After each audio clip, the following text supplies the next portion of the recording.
Bem-vindos a mais um Deep Dive. Hoje o tema, olha, é fascinante. A gente vai mergulhar nos textos que exploram uma ideia bem intrigante, uma energia sutil chamada vril. Exato. E o interessante é como essas fontes conectam essa energia, o vril, com locais geológicos muito específicos, sabe? Tipo cavernas com cristais gigantes. E também com o papel da nossa consciência nisso tudo, né? Isso mesmo. O material que a gente analisou sugere que certos pontos do planeta não são apenas, digamos, geologicamente especiais. Eles funcionariam como focos para essa energia. Vamos investigar então como esses escritos descrevem essa dinâmica. Eles citam lugares, né? São Tomé das Letras aqui no Brasil. Sim, São Tomé é um exemplo-chave. E também a impressionante caverna dos cristais de Naica, lá no México. Então, nossa missão aqui é tentar destilar a partir dessas fontes onde e como essa tal energia vril poderia se manifestar, né? Vamos lá. Os textos falam do vril como uma energia mestra, quase um quinto elemento. Mas como ela se tornaria perceptível? Olha, as fontes apontam para uma convergência. Duas condições essenciais que precisam, se encontrar. A primeira, eles chamam de condição estrutural. Condição estrutural. Ou o número. Isso tem a ver com locais que têm características geológicas muito particulares. Pensa assim, zonas cristalinas. Como em São Tomé, que é cheia de quartzo, certo? Exatamente, São Tomé, ou a Serra do Roncador também, alta concentração de cristais. O quartzo é super importante aqui por causa da piezoeletricidade, né? Aquela propriedade que transforma pressão em eletricidade. Tipo como num isqueiro. Isso, perfeito. Nesses textos, o quartzo é visto como um tipo de amplificador de frequência para o vril. E os cristais gigantes de Naica de selenita... O que dizem sobre eles? São descritos como gigantescos armazenadores de frequência. Quase como baterias energéticas naturais, sabe? Entendi. Então a piezoeletricidade seria o mecanismo físico ali proposto para amplificar. E o que mais define essa condição estrutural? Tem mais coisa? Tem sim. Eles valorizam muito o que chamam de baixa entropia binária. Imagina ambientes super estáveis, onde tudo muda bem devagarzinho. Como o fundo da caverna de Naica, onde aqueles cristais enormes cresceram por milênios sem perturbação. Exatamente. Essa estabilidade toda é vista como ideal para o vril. Tipo, se acumular, se concentrar. Mencionam também as linhas de lei. Linhas de lei? O que seria isso no contexto desses textos? Nesses escritos são entendidas como canais de energia geomagnética, sabe? Aquele conceito de alinhamentos energéticos na Terra. E também zonas de atividade geotérmica intensa, tipo vulcões, caldeiras. Entendido. Então a geologia, a estrutura física do lugar é como? Como se fosse um palco preparado. Isso me leva a pensar na outra condição que você mencionou. A consciência humana entra como? Essa é a segunda chave, fundamental. A condição da consciência, chamada de o verbo. O verbo? Aqui entra o fator humano. Os textos falam em alta pureza de ideação. Pureza de ideação, o que significa isso? Seriam locais onde a intenção coletiva, o pensamento das pessoas ali, estaria focado num propósito considerado elevado, sabe? Menos egoísta, talvez. Entendi. E apontam também para centros místicos antigos. Lugares como Machu Picchu, templos antigos. Onde teria uma consciência coletiva acumulada, é isso? Exato. Que poderia funcionar como um gerador de frequência. E segundo essa visão, a manifestação da energia vril seria mais clara, mais evidente para pessoas com uma consciência desperta. Isso sugere então que não é só achar um ponto X no mapa, né? Não tem uma coordenada GPS para o vril. Não. O material nega isso. Diz que a manifestação do vril acontece onde a estrutura, o número, e a consciência, o verbo, se encontram. Onde estão em harmonia. Uma convergência mesmo. Isso. Propõe até um modelo interessante. Um triângulo de convergência cíclica nas Américas. Um triângulo? Como assim? Ligando São Tomé com seu foco no misticismo, no verbo.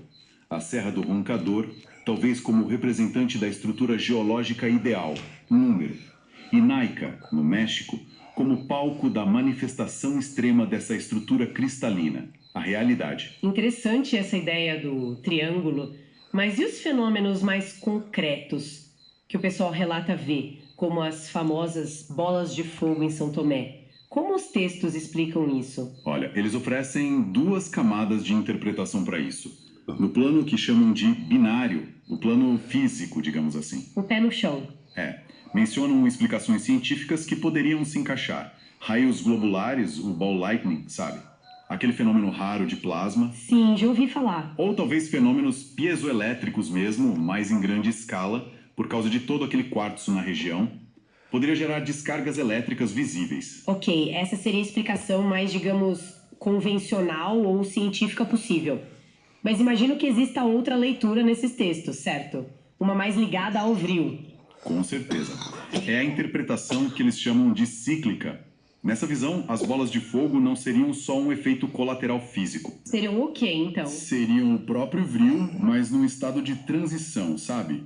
Manifestando-se onde a barreira material seria, tipo, mais fina. E essa manifestação seria amplificada pelos cristais. E percebida por uma consciência receptiva, imagino. Exatamente. Ligando de volta ao verbo. Exatamente. A aura mística do local, ligada à intenção, à consciência coletiva, o verbo, seria fundamental para essa percepção. Não é só ver, é perceber numa outra camada. Essa ideia da interação entre consciência e matéria é muito forte nesses textos, né? E me leva a uma pergunta que eles mesmos levantam. Seria possível, teoricamente, uma pessoa, sei lá, pegar um cristal puro e, só com a força do pensamento, manifestar visivelmente essa energia vril? Olha, a resposta que as fontes dão é que sim. Em princípio, sim. Eles até apresentam uma fórmula conceitual para isso. Uma fórmula? Qual? Seria algo como vontade pura, o verbo, a intenção, multiplicada ou interagindo com a estrutura perfeita. Tipo um cristal de quartzo puríssimo, o número.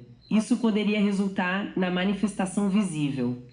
Uau, mas deve ter um porém, né? Não pode ser tão simples. Tem um requisito bem claro e um aviso bem sério. E quais seriam? O requisito é que o pensamento, o verbo, precisa vibrar numa frequência muito específica, alinhada ao que eles chamam de propósito mestre. Propósito mestre. Descrito basicamente como amor ou caridade, uma intenção altruísta universalista. Entendi. E o aviso? O aviso é chamado de aviso cíclico e fazem uma referência à Atlântida. Alerta que se a intenção por trás dessa tentativa de manifestação for distorcida, por dúvida, medo, egoísmo, ganância... O que eles chamam de influências binárias. Isso. Aí a energia manifestada seria fraca, instável, ou pior, poderia ser até destrutiva. Um poder mal direcionado, basicamente. Fascinante e um pouco assustador também. Então, se a gente fosse resumir a mensagem central desse deep dive nos textos, seria essa ideia de interconexão, né, entre a geologia da Terra, especialmente os cristais, a consciência humana focada e essa energia fundamental, o vril. Exato. E lugares como São Tomé e Naíca são apresentados quase como os oratórios naturais, onde essa convergência poderia acontecer ou ser observada. O que torna essa exploração toda interessante é justamente como esses textos costuram, né? Geologia, energia sutil, consciência, de uma forma bem não convencional. Sim, sugerem, pelo menos na perspectiva deles, que existem camadas na nossa realidade que a gente normalmente não percebe. Camadas que poderiam ser acessadas ou influenciadas por essa sintonia fina entre o lugar certo e o estado mental certo. Não é só sobre encontrar as pedras certas, mas sobre uma conexão entre o nosso interior e o exterior. Precisamente, é uma interação. E fica a reflexão, né? Pra gente pensar depois. Se, como essas fontes sugerem, essa energia vril pudesse mesmo ser influenciada ou até manifestada por essa interação focada entre a mente e a matéria cristalina, quais seriam as implicações reais disso? As possibilidades e talvez os riscos de se acessar algo assim de forma consistente? É uma pergunta poderosa para encerrar, sem dúvida. Abre muitas portas, e talvez algumas que precisem ser abertas com cuidado,